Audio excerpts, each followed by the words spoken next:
If you'd asked me, is Denord Craft Spirits going to survive 2020? I'd have said it's a coin flip.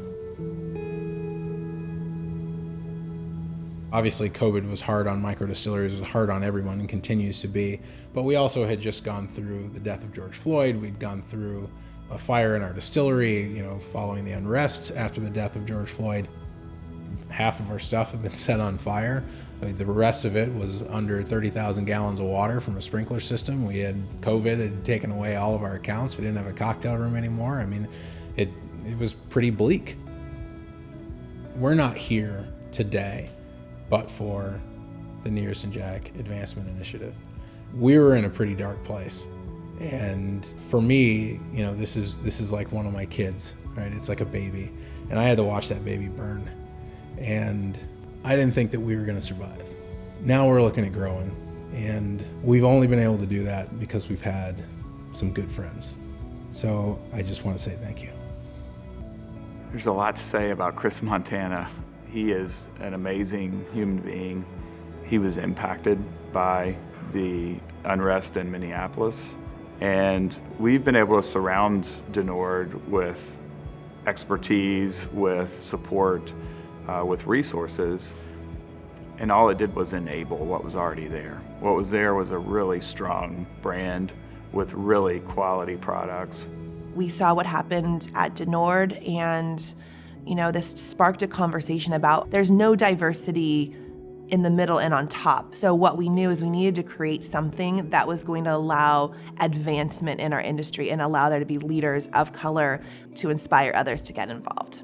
We decided that actions would be the best response, and that's when we announced the Uncle Nearest and Jack Daniel's partnership to create the Nearest and Jack Advancement Initiative. We're knocking down barriers that prevents or hinders people from being successful to start up their own business, enter into the industry, or grow and develop while they're in the industry.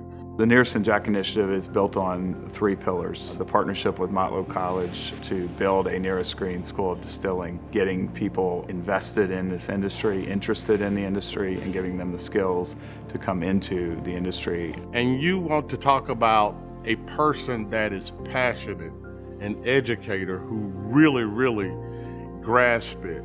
It's Dr. Michael Torrance. He's putting together a program that I think is going to be very unique to this industry. This initiative will tie in further people based on their gender, their ethnicity, their sexual orientation, their religion. It's just simply special. It's about belongingness, the idea that we're connected to a very long-standing story that is still being told. It's 150 plus years old. There's this whole ecosystem that will surround the curriculum, and it will be one of a kind because the brands are one of a kind.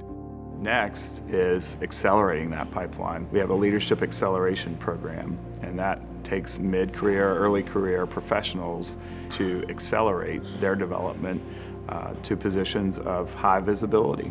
This initiative will allow more people of color to advance, to get into positions not just from early sales or early operations, but to be in middle management positions so that other people of color see that and see that that can be a goal of theirs. I sent in my resume, had some interviews, talked to people about what I'm doing, what I would like to do, and I am incredibly honored to be the first apprentice chosen for the Leadership Acceleration Program. I met Tracy shortly after she got involved with the initiative. Tracy is a brilliant woman. She is very knowledgeable about the spirits industry. She came in the program with a lot of wisdom and knowledge. It's the people that have opened their doors to me. The community said, Tracy, we know you. You want to do what now?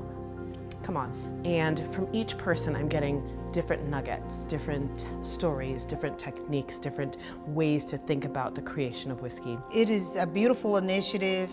Having the opportunity to carry that legacy forward, being his great-great-granddaughter, is indescribable. So I'm really proud to be a part of it. I think what we are actually doing, and the way that Byron and I are looking at this, is we are planting the seed for the tree that we won't sit under. Being the first selected for this program, it's changed the trajectory of my career and of my life as well. I never would have saw myself sitting here before, coming from making the barrels to actually being part of this Leadership Acceleration Program.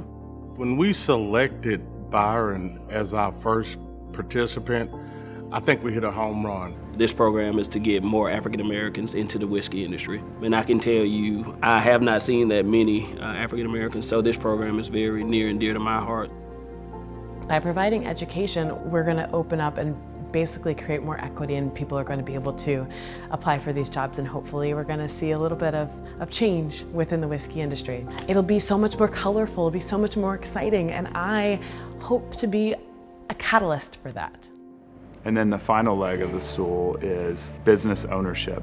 Ownership of distilled spirits companies, and how do we lift up those owners and surround them with our expertise and knowledge across the two companies. We got to work with the best of the best. We got to work with agencies who they might work with to do their products, but here they were working with one of the smallest distilleries in the country as opposed to one of the largest.